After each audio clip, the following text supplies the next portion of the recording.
ఏకైక నగరం విశాఖపట్నం తెలుగుదేశం పార్టీకి. అదే మారిగా ప్రజల్లో గణనీయమైనటువంటి అభిమానం జనసేన అధినేత పవన్ కళ్యాణ్ గారిపైన ఉంది. ఈ మూడు కలిపి నిన్న ఒక సునామీ మారిగా వచ్చింది. అక్కడ ఒక్కొక్క సీట్లో మీరు చూస్తే 90,000, 90,000, 70,000, 80,000 మెజారిటీతో గెలిపించారంటే ఆనాటి ముఖ్యమంత్రి విశాఖపట్నాన్ని రాజధానిగా చేస్తాను, ఎన్నికలు అవుతానే అక్కడే ప్రమాణ స్వీకారం చేస్తానంటే నువ్వు రావద్దు అని ప్రజా తీర్పిచ్చిన రాజధాని నగరం విశాఖ నగరం. అంటే ఎలాంటి టెంప్టేషన్ కూడా లొంగలేదు వాళ్ళు. ఇది ఒక అనుభూతి. విశాఖపట్నాన్ని మర్చిపోయే సమస్య లేదు. తగిన గుర్తింపు ఇస్తాం, అభివృద్ధి చేస్తాం.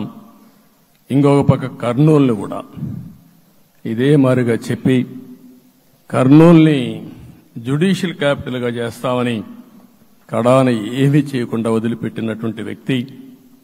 ఈరోజు మీరు ఒక్కసారి గుర్తుపెట్టుకోవాల్సింది, నేను చాలా ఎన్నికలు చూశాను కానీ రాయలసీమలో వన్ సైడ్ ఎన్నికలు జరిగాయి. బ్రహ్మాండంగా ఓట్లేశారు. ఓట్లేయడమే కాదు, ఊహించినటువంటి మెజార్టీస్ ఇచ్చారు. ఇది నేను కొంచెం భయపడ్డాను బిగినింగ్లో, కానీ ఊపు చూసిన తర్వాత మాత్రం అనిపించింది అందరూ ఎక్స్పెక్ట్ చేశారు రాయలసీమలో కొంచెం ఇబ్బంది ఉంటుందని. అలాంటి రాయలసీమ తిరుగుబాటు చేసే పరిస్థితికి వచ్చింది. దానికి కూడా మనందరి మీద బాధ్యత ఉంది. కర్నూలుని అన్ని విధాల అభివృద్ధి చేసే బాధ్యత Telugu Desam party, Janasena, BJP, NDA కూటమి తీసుకుంటామని కూడా హామీ ఇస్తున్నాను. ఈ మూడు సిటీలే కాకుండా మొత్తం అన్ని జిల్లాల్ని సమభావంతో ఆలోచించి మనం ముందుకెళ్దాం.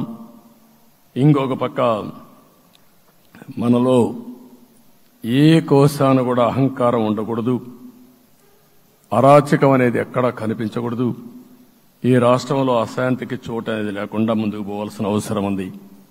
రాష్ట్ర ప్రజలందరికీ హామీ ఇస్తున్నా, సీఎం వస్తున్నాడంటే చెట్లు కొట్టేయడం, లేకపోతే రోడ్లు మూసేయడం, షాపులు బంద్ చేయడం, పరదాలు కట్టుకోవడం అవన్నీ ఉండవు. సీఎం కూడా ఒక మామూలు మనిషిగానే వస్తా, అందరితో కలిసి ఉంటాం. నేను సీఎంగా ఉన్నా, మా మిత్రుడు పవన్ కళ్యాణ్ గారు ఏ హోదాలో ఉన్నది కూడా రేపు అనౌన్స్ చేసుకుంటాం. మేమందరం కూడా సామాన్యమైన వ్యక్తులుగానే వస్తాం మీ దగ్గరికి, మీలో ఒక వ్యక్తిగా ఉంటాం.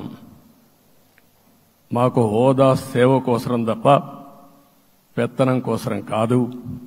ఆ విషయం ప్రజలందరికీ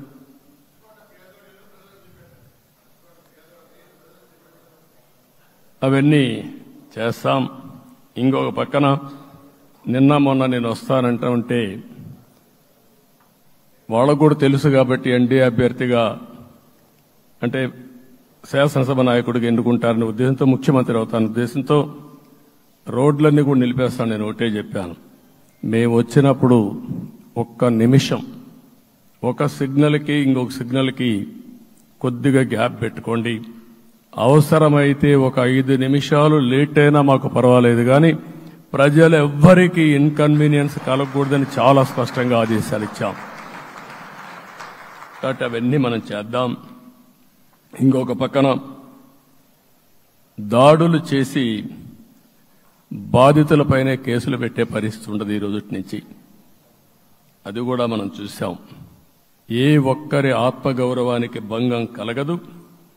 ఒక పాజిటివ్ గవర్నెన్స్ అన్ని చోట్ల కనపడుస్తుంది. ప్రజాహితం కోసమే పనిచేస్తాం. ప్రతి నిర్ణయం, ప్రతి అడుగు ప్రజల కోసమే ఉంటుంది. స్టేట్ ఫస్ట్ అనే నినాదంతో ముందుకు పోతాం. ఈరోజు మేము ముగ్గురం